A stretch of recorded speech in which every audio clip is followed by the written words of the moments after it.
Hey y'all, welcome back to Flo's World. I'm just getting ready because I'm going to this poetry event.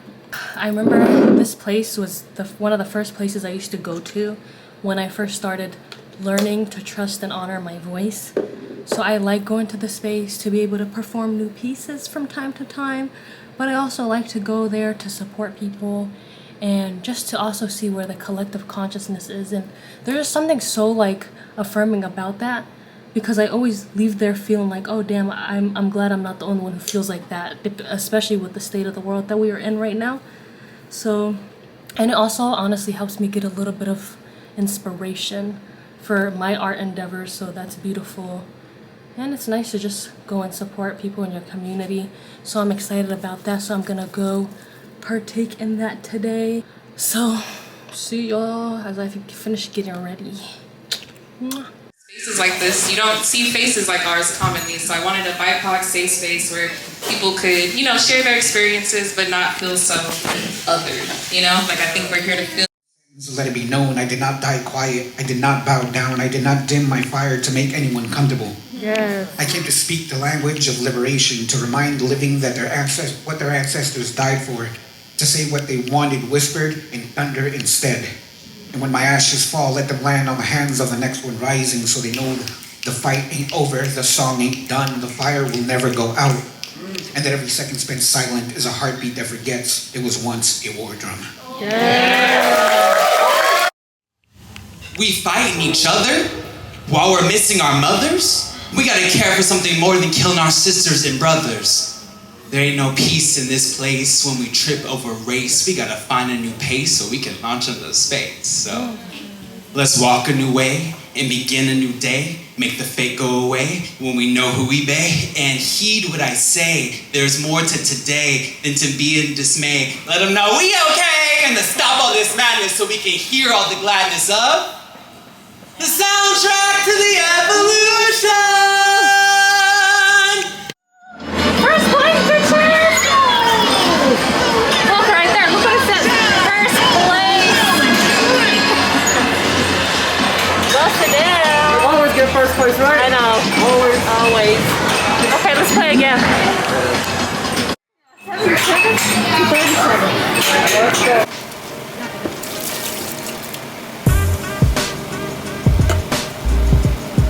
I should have done.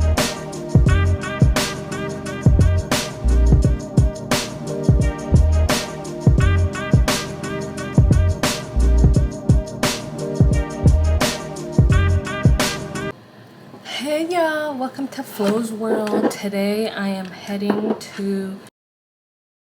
for the fashion show that I was a part of last month, as a way to just commemorate the beautiful event that we had and to give props to like the models and the designers. So I want you guys to come along with me.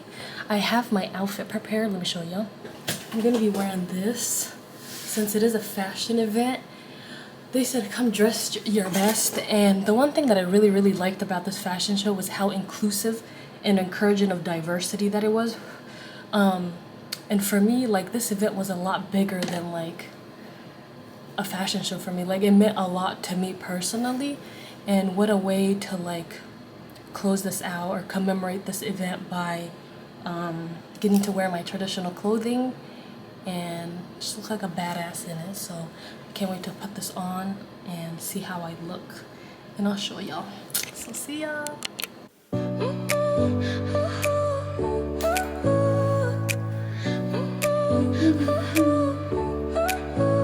Your smile lit up like a sunrise glow. Touch so soft where the seasons flow. We met where the stars take their flight.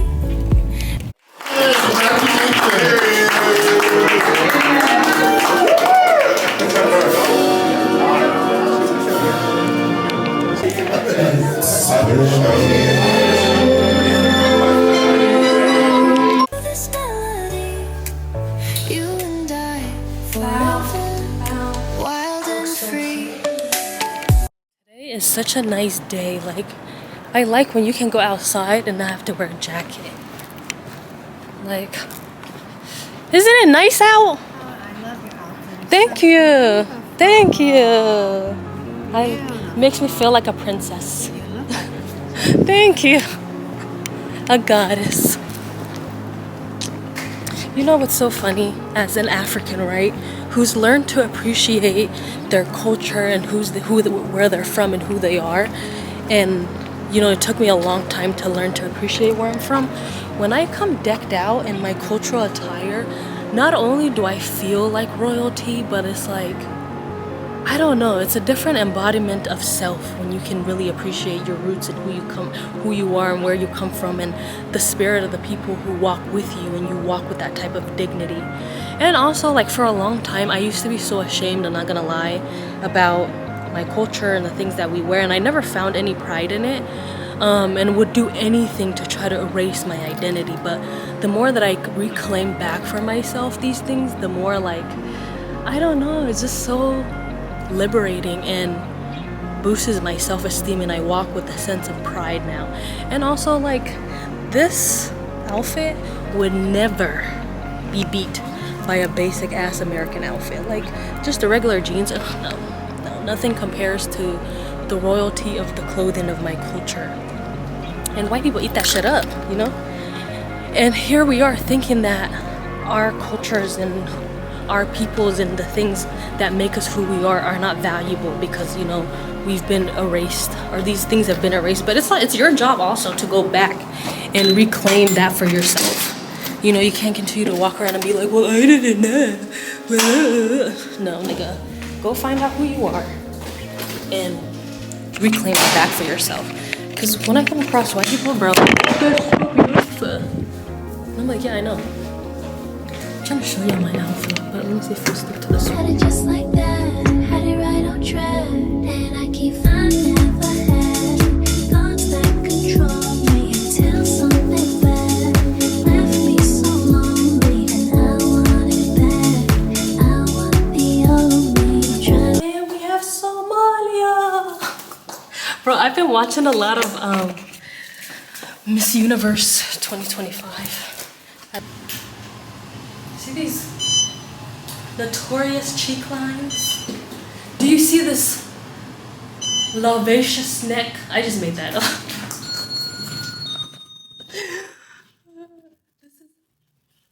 This is model quality. Do you see them dangerous eyes? The old me, trying to forget, but things just remind me. There's a million things, there's a million things. My neighbor stands on business. He said, free, free, free. What is a joy? To me, in this part of my life, I think a big thing that I feel like is a joy is the joy of being able to cry and grief and release, but in a way where it's tied to love and growth and abundance and happy things. I'm not gonna lie, like, I felt like over the last years I've been grieving a lot, but a lot of my grief and my purging and my letting go has always been pain. So to finally assimilate and align my life to joy, and to not just talk about it, but to embody it authentically and holistically in a wholesome way within my life, has been something that I can't really put into words, you know? And it's also like a weird feeling sometimes to have, because I'm like, okay, I've had these feelings, but it's like you have to really, really, really introspect it a little bit more and a little bit deeper. If certain feelings you've had in your body are coming up and you felt like it's familiar, but in a way I could feel this type of purge or this cry or this release is a bit different than the old ones I've been used to. And having that self-awareness to realize, oh, I'm actually like purging and allowing myself to release, but from a place of joy and its overflow. Because it's like, it's one thing for water to overflow a cup, right? And there's two ways we can see it. Kind of like the concept of like, is the cup half full or half empty? I feel like even when we look at a cup that's overflowing of things, there's still two ways to look at it. I feel like there's this one interpretation of like, you know, it's too much, it's consuming you, that it's like, it's just consuming you at this point. So the water's overflowing because of the overconsumption. And then there's this overflow because of abundance. And to have this turnaround in my life where I'm now at an overflow because of abundance is something new for me to latch onto and find language for. And also, like, I will talk more about this in my channel, but one of the things that I've been thinking about this year for myself is this concept of, like, you know, we all want change, and change in a good way. But when the change we're looking for doesn't exist in the reality that we live in, how do we bring ourselves closer to that change?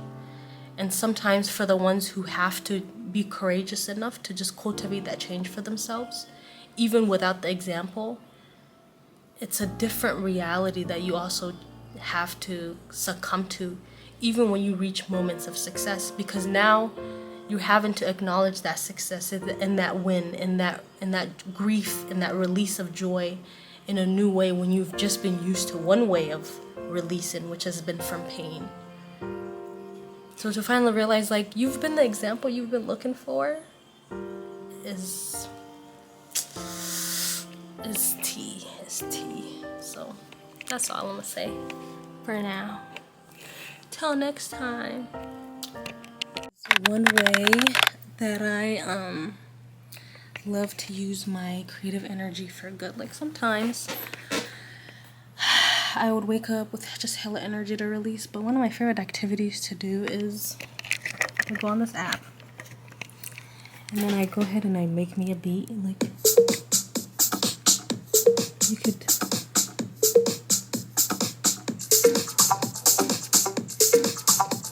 then it has options like where you can record the song, whatever. So then I would record it and then I'll save it and then I dance to it. Like, it'd be the most liberating thing in the world because it's a good way for me at least to use my imagination, because I'm like, what do I wish for right now, right? And what kind of music can I even create from this? So then I create the music that I feel like is gonna allow me to release the things I need from my body. And then I just let my body be weird and do what I need to do. But this is the one way so far.